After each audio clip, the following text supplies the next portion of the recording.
The cyber and tech overnights have joined forces to give you Hillicon Valley, the Hill's new comprehensive newsletter detailing all you need to know about the tech and cyber news from Capitol Hill to Silicon Valley. Welcome. Follow the cyber team, Morgan Chaffant, at McCaffant16, and Olivia Beavers, at Olivia_Beavers, and the tech team, Ali Breland, at Ali Breland, and Harper Neidig, at Neidig, on Twitter. Contact us with scoops, tips, comments, and breakdowns of why the Warriors can't stop James Harden and the Rockets. Happy Monday. Trump's done as Washington. President Trump. Donald John Trump, Oregon Governor, to face State Rep in November. Ashford, Eastman neck and neck in Nebraska. Dem primary. Progressive pick wild wins Dem primary for PA. House seat. Moore's abrupt decision to offer a potential lifeline to Chinese phone makers ZTE is sending shockwaves through Washington, sparking criticism from lawmakers who have pushed for tighter restrictions on Chinese telecommunications companies. Trump stunned Republicans and Democrats on Sunday when he tweeted that he had ordered federal officials to get Chinese phone maker ZTE back into business fast after the company shuttered its operations due to U.S. penalties. Too many jobs in China lost, Trump wrote. The sentiment was a far cry from the hard line the president has drawn on China since the start of his administration, with his officials accusing Beijing of unfair trade practices and intellectual property theft. Republicans on Capitol Hill, who had been pressing for further restrictions on Chinese telecommunications companies in the U.S. market, pushed the administration to hold the line it had previously taken against ZTE. Lawmakers are not happy. Problem with ZTE isn't jobs. Marco Antonio Rubio overnight defense. North Korea warns it could pull out of Trump summit. Warner backs Haspel, clearing way for confirmation. Haley blames Iran, Hamas for Gaza violence. Rand Paul asks Haspel about any CIA surveillance of Trump. The memo. Trump puts his stamp on the globe. More. Our Florida tweeted on Monday, "We are crazy to allow them to operate in U.S. without tighter restrictions." One of the few areas where the president and I agree, and I was vocally supportive, was his approach towards China. Senate Minority Leader Chuck Schumer. Charles Chuck Ellis Schumer. How the embassy move widens the partisan divide over Israel. Hillicon Valley. Trump stuns lawmakers with push to help Chinese company. Facebook suspends 200 apps over data practices. Dems want answers on Cohen payments. Senate net neutrality vote coming Wednesday. Harry Reid undergoes surgery for pancreatic cancer. More. DNY said in a statement. But even here he is backing off, and his policy is now designed to achieve one goal: make China great again. Our intelligence agencies have warned that ZTE technology and phones pose a major cybersecurity threat. You should care more about our national security than Chinese jobs, said the House Intelligence Committee's top Democrat, Adam Schiff. Adam Bennett. Schiff. Trump deal with ZTE, violation of the Emoluments Clause. Hillicon Valley. Trump stuns lawmakers with push to help Chinese company. Facebook suspends 200 apps over data practices. Dems want answers on Cohen payments. Senate net neutrality vote coming Wednesday. Lawmakers stunned by Trump push to help Chinese company. More. Background. Trump's stated desire to help ZTE comes less than 1 month after his Commerce Department barred American firms from selling components to the Chinese phone maker. The administration said ZTE violated sanctions on Iran by selling equipment to the country. ZTE is fighting the ban, which, if it stands, promises to cripple the company's operations. The company has already halted production in reaction to the penalties. ZTE's side, the Chinese company maintains that it operates in accordance with U.S. law in response to charges that it works with Beijing to spy on Americans. Read more here. Data privacy is taking center stage today. Facebook suspends 200 apps. Facebook has suspended about 200 apps in its review of data abuse following the scandal over British research firm Cambridge Analytica, the tech giant said Monday. The apps will stay suspended pending an investigation into whether they violated Facebook's data collection policies, Ime Archibong, Facebook's vice president of product partnerships, said in a post that the 200 suspensions come after the company reviewed thousands of apps with access to Facebook user data. The search, though, isn't over yet. There is a lot more work to be done to find all the apps that may have misused people's Facebook data, and it will take time, Archibong said. The announcement follows Facebook CEO Mark Zuckerberg's promise earlier this year that his company would conduct an audit of every app with access to large amounts of Facebook user data. Zuckerberg's commitment was made in response to blowback Facebook received over revelations that Cambridge Analytica, a British research firm that worked on the Trump campaign, harvested data from 87 million Facebook users in violation of Facebook's terms of use. To read more of our coverage, click here. More Facebook, a popular personality quiz app left more than 3 million Facebook users' private information exposed on a vulnerable website for 4 years, according to an investigation by New Scientist. Facebook users were encouraged to share personal and intimate details, like the results of a psychological test, with the app My Personality. Academics working at the University of Cambridge then transferred the information to a website with insufficient security provisions, where it remained for 4 years, according to the Monday report. During this time, outside parties could reportedly access this personal data with relative ease. Those who had access to the data would have been able to view 3.1 million users' app scores that reveal personal characteristics about a particular individual, like their conscientiousness, agreeableness and neuroticism, according to the report. Additionally, the app had collected data from 22 million status updates from over 150,000 users, alongside details such as age, gender and relationship status from 4.3 million people. To view the My Personality data, one would have only needed to register as a collaborator on the project. More than 280 people from roughly 150 institutions signed up as collaborators. The credentials to the website were also floating around on the internet, where anyone who wanted access to the dataset could have found the key to download it in less than a minute, the investigation found. Facebook suspended My Personality from its platform last month, saying the app is under investigation for possibly violating its policies. To read more of our piece, click here. Dems want FTC to investigate Google's data collection practices, sends.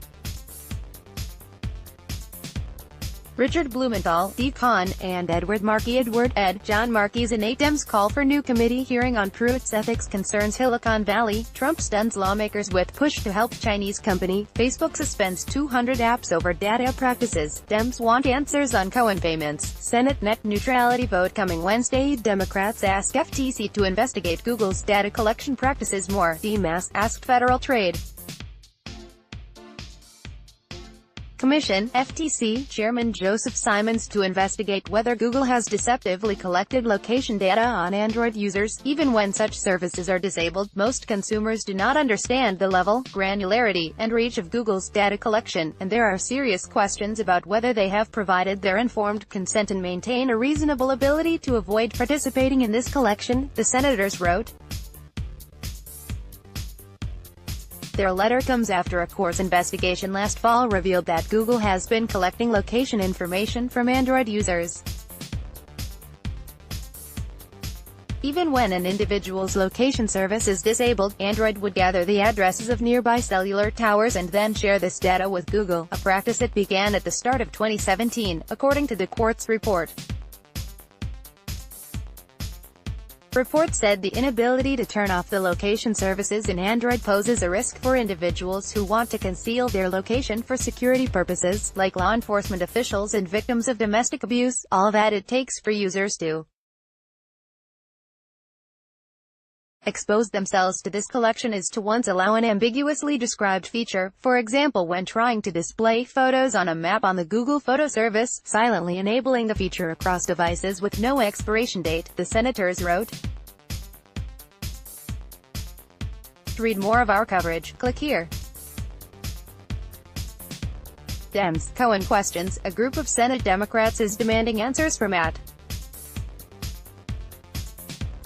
Since Elizabeth Ann Warren's memo, Elizabeth Warren steals show at 2020 audition overnight healthcare, sponsored by PCMA, Trump official won't okay lifetime limits on Medicaid. Warren donates $5K to anti-gerrymandering and state legislature campaigns. More. DMAS, Richard Blumenthal, D. Kahn, and Ron Wyden. Ron Lee Wyden. Alcohol industry pushes lawmakers to uncork excise tax relief. Senate Democrats urge Trump to focus on U.S. over China. Hillicon Valley, Trump stuns lawmakers with push to help Chinese company. Facebook suspends 200 apps over data practices. Dems want answers on Cohen payments. Senate net neutrality vote coming Wednesday. More. Dior sent a letter to at.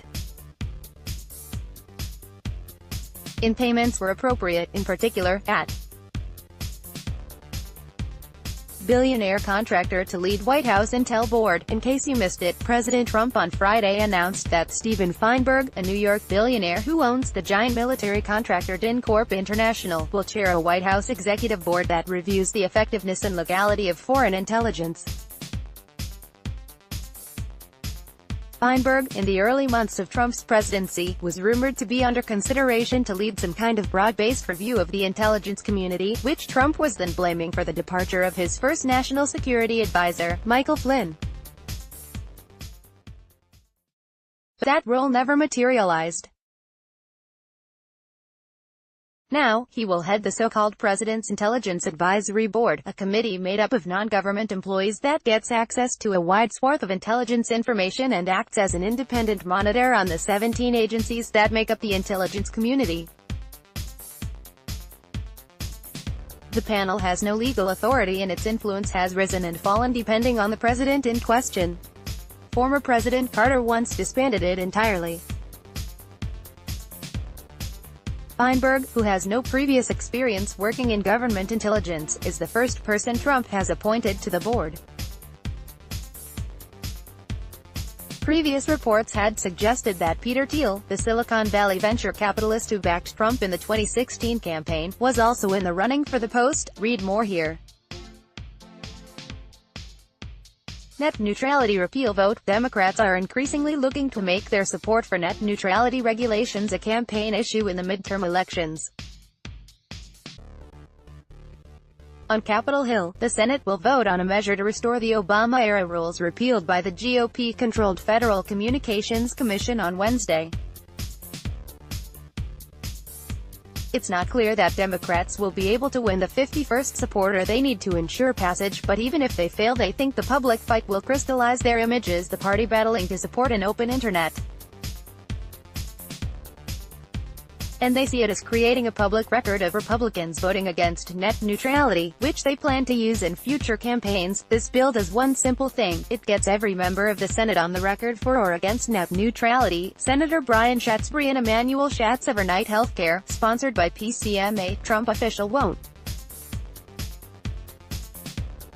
okay lifetime limits on Medicaid. Hillicon Valley, White House eliminates top cyber post. Trump order looks to bolster agency CIOs. Facebook sees spike in violent content. Senators push NIH on tech addiction. House to get election security briefing. Senators ask NIH if people are becoming addicted to technology more. Hawaii said Wednesday.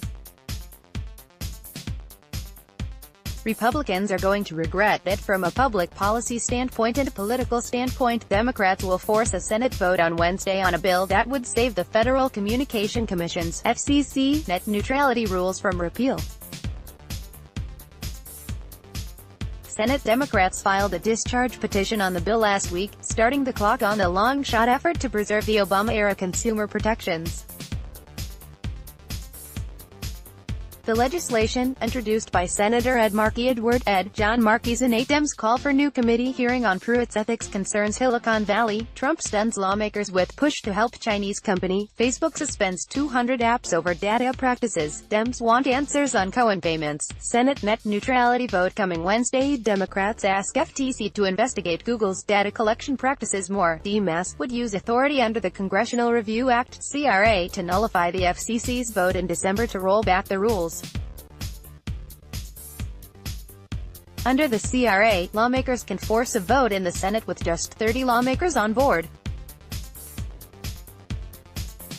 The bill currently has 50 backers in the Senate, including every Democrat plus Senator Susan Collins and Margaret Collins McConnell. Not yet ready to change rules for Trump nominees. Republican senator threatens to call on Pruitt to resign. Hillicon Valley, Trump stuns lawmakers with push to help Chinese company. Facebook suspends 200 apps over data practices. Dems want answers on Cohen payments. Senate net neutrality vote coming Wednesday. More. Our main Democrats need one more Republican to cross the aisle for 51-vote majority, but the math might already be on their side. To read more of our coverage, click here. And for more on Wednesday's vote, click here. A lighter Twitter click, a text messaging app to help disconnected students. Christian Science Monitor, best headline of the day goes to the Washington Post. I want my data back, data back, data back. Chili's hit by data breach. Check out more on the Chili's breach here. On tap this week, the industry group Information Technology and Innovation Foundation will host a roundtable on net neutrality legislation on Tuesday at noon. Net neutrality vote will take place in the Senate on Wednesday. The Senate Intelligence Committee is expected to vote on President Trump's nominee to lead the CIA, Gina Haspel, for our colleague Katie Bowe.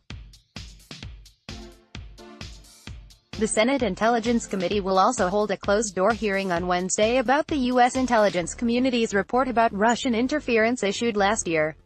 The hearing will feature former U.S.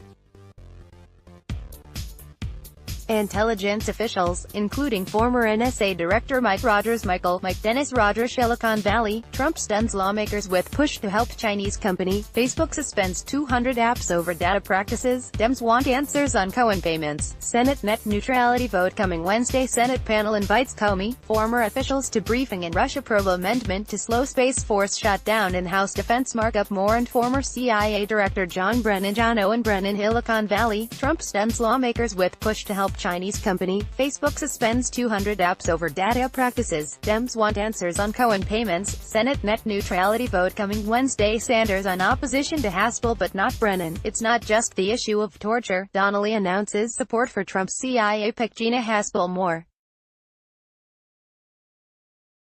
Former FBI Director James Brian Comey Giuliani, Trump to use anniversary of Mueller appointment to press for end of Russia probe. Sally Yates, Trump is tearing down the legitimacy of Justice Department. Trump touts poll numbers, the people truly get it. Moore has been invited, though Politico reports he will not be in attendance. LONGREAD of the day, Bloomberg Business Week peers into how Amazon can use the opportunity of HQ2 to quickly boost its diversity. Lawmakers, including the Congressional Black Caucus, have been hammering the company to do more to improve minority representation. New Amazon diversity effort. On a related front, Amazon on Monday said it is implementing its own version of the NFL's Rooney Rule, a measure aimed at increasing diversity among its board of directors. Amazon will now include women and minority candidates in the pool when selecting candidates for the board of directors, according to the company's corporate governance guidelines. Read more on that here. Notable links from around the web. A new investigative report shows hackers tried to breach an election database in Knox County, Tennessee, on election night. Huffington Post, Democratic FTC Commissioner Rohit Chopra's first policy memo suggests a tougher approach to companies like Facebook and Google. FTC, Rhode Island Secretary of State has some ideas about election security. Associated Press, Pentagon contract leads Google employees to resign in protest. Gizmodo, IBM pushes for an alternative to European law GDPR in countries looking to regulate data. IBM, the Brookings Institute unveiled a list of diverse technology sources for journalists. Brookings Motherboard makes the case against encryption protocol PGP. Motherboard, hackers pilfered millions out of Mexican banks. Reuters, security researchers see shift in Iranian cyber activity following Trump's decision to withdraw from nuclear deal. The New York Times, Black, Hispanic lawmakers hammer Amazon director's opposition to diversity rule. The Hill.